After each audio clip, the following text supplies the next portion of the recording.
भोपाल के रविंद्र भवन स्थित मुक्ताकाश मंच पर 19 नवंबर को इंदिरा गांधी की 108वीं जयंती के अवसर पर राष्ट्रीय स्तर का भव्य आयोजन किया जाएगा। इस आयोजन की जानकारी पूर्व मंत्री पीसी शर्मा और समन्वयक अभियान के प्रमुख भास्कर राव रोकड़े ने संयुक्त पत्रकार वार्ता में दी। उन्होंने बताया कि वर्ष 2024 को इंदिरा गांधी सृजन वर्ष के रूप में मनाया जा रहा है और अब तक देश भर में 107 आयोजन किए जा चुके हैं। 108वां समारोह भोपाल में राष्ट्रीय स्तर पर आयोजित होगा। भास्कर राव रोकड़े ने कहा कि समन्वयक अभियान इंदिरा गांधी के विचारों और उनके क्रांतिकारी निर्णयों से प्रेरित है। यह अभियान युवाओं को रोजगार, श्रमिकों को अधिकार और किसानों को नए औद्योगिक अवसरों से जोड़ने के लिए कार्यरत है। उन्होंने बताया कि इंदिरा ज्योति अभियान मध्य प्रदेश, छत्तीसगढ़ और राजस्थान में संचालित है, जिसका उद्देश्य हर घर तक इंदिरा गांधी के विचारों को पहुंचाना है। पूर्व मंत्री पीसी शर्मा ने बताया कि प्रदेश कांग्रेस प्रभारी भंवर जितेंद्र सिंह और अध्यक्ष जीतू पटवाई ने इस आयोजन को राष्ट्रीय स्वरूप देने के निर्देश दिए हैं। इसके तहत पूर्व सांसद सुरेंद्र सिंह ठाकुर के नेतृत्व में 11 सदस्यीय समिति गठित की गई है। हम 19 नवंबर को भोपाल में मुक्ताकाश मंच में इंदिरा जी की 108वीं जयंती का जो समारोह आयोजित होने जा रहा है, उसके संबंध में आप लोगों के समक्ष मुखातिब हुए हैं। हमने सम्यक अभियान की शुरुआत 2 मई 2022 को की थी। दरअसल 1960 व 70 के दशक में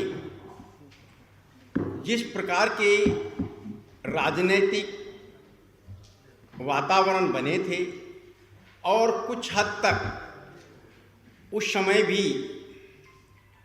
एकाधिकार युक्त पूंजीवाद व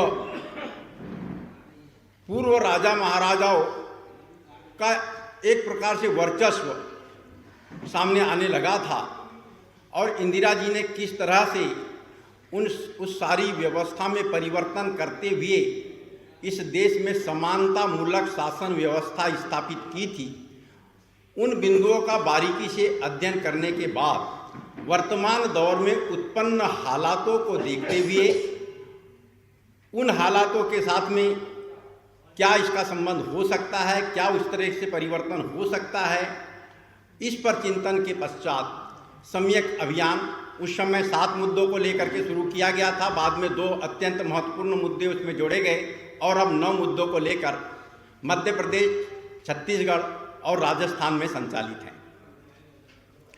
जब हमारा सम्यक अभियान निरंतर चल ही रहा था कि इस बीच गत वर्ष 12 जुलाई 2024 को भारत शासन के गृह मंत्रालय के एक संयुक्त सचिव जी पार्थ सारथी के हस्ताक्षर से अधिसूचना प्रकाशित हुई राजपत्र में, वो भी असाधारण राजपत्र में, कि प्रतिवर्ष 25 जून को जिस दिन आपातकाल लगाया गया था,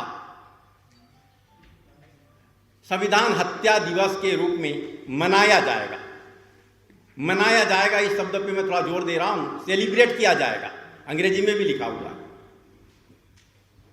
मैंने सोचा हत्या दिवस को सेलिब्रेट करने का ये शब्द तो मुझे कहीं देखा ही देता नहीं, ये कहाँ से आया, एक बात। दूसरी चीज, 49 साल पहले संविधान की हत्या हो गई थी, तो अब देश किस संविधान के भरोसे चल रहा है, ये सोचने की बात। तीसरी चीज, क्या इंदिरा जी ने सचमुच में संविधान की हत्या करके आपातकाल लागू की थी? जब बारीकी से अध्ययन किया तो पता चला कि इस देश की प्रतिक्रियावादी शक्तियों ने इस देश में अस्थिरता पैदा करने वाली शक्तियों के साथ हाथ मिलाया और जो लोग इंदिरा जी को प्रधानमंत्री पद से, सत्ता से इसलिए हटाना चाहते थे क्योंकि वे बहुत अधिक लोकप्रिय बन गई थी और गरीबी हटाओ का नारा जन जन में व्याप्त हो गया था, तो बेमेल समझौते हुए